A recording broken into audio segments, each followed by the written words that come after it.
Эң ири экономикалык долбоорлордун катарындагы Камбар Ата биргесинин курулушу үчүн каржы булагы аныкталууда. Буга чейин бюджеттин эсебинен иш башталса, эми инвестиция тартылууда. Министрлер кабинетинин төрагасы бул тууралуу мекеме жетекчилери менен өткөргөн жыйында билдирди. Камбар Ата 500 миллион доллар инвестицияны биз уже Кыргыз өкмөтү таптык. Мындан биринчи этабы бүттү.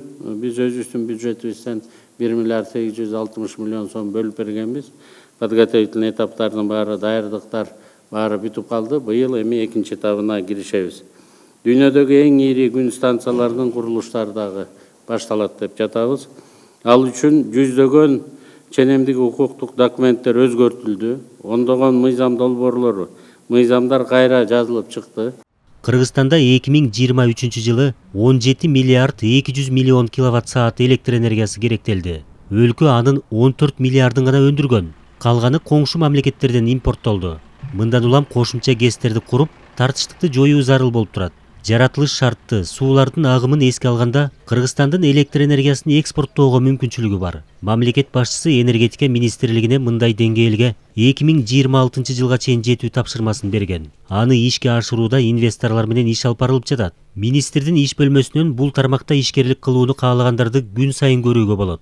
Мына өзүңөр билгендей азыр биринчи инвесторго көп болду. Мына азыр дагы булар экинчи инвесторлор. Bir günde 4-5'ten инвестор кабыл алабыз. Биз Кыргызстанда бир нече энергетикалык долбоорлорду ишке ашырууну сунуштап жатабыз. Алардын эң алгачкы болуп ишке аша турганы Орто Токой суу сактагычында Чакан ГЭСтин курулушу. Аны долбоорлоо аяктап калды. Жабдууларды сатып алууга буйртма бердик. 1,5 жылдын ичинде где-то 70ке жакын меморандум келишимдерибиз бар биздин.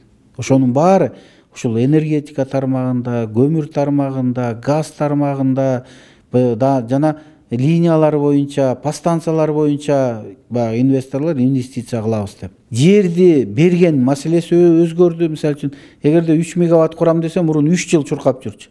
Азыр андай маселе жок. Азыр бүт маселенин баарын жерди бөлүп бергенде, ошо жерде, ошо менен келишим түзгөндө бүт полномочияны министр энергетикага берген. Чакан ГЭСтерди, чоң ГЭСтерди жана шамал станцияларын курганга бүт условияларын түзүп берди. Эмнеге азыркы күндө мисалы үчүн почти 99% чакан ГЭСтерди биздин өзүбүздүн өлкөбүздөн чыккан бизнесмендер куруп атат.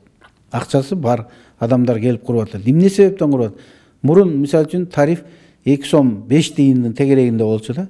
Азыр 4 сом 42 тиын болду. Анан ар бир бизнесмен билесиңер да, ишти баштарынын астында калькулятор басат. Кыргызстандагы өзүбүздүн бизнесмендердин колдоо иретинде ошону 4 сом 42 тиындан сатып алабыз биз.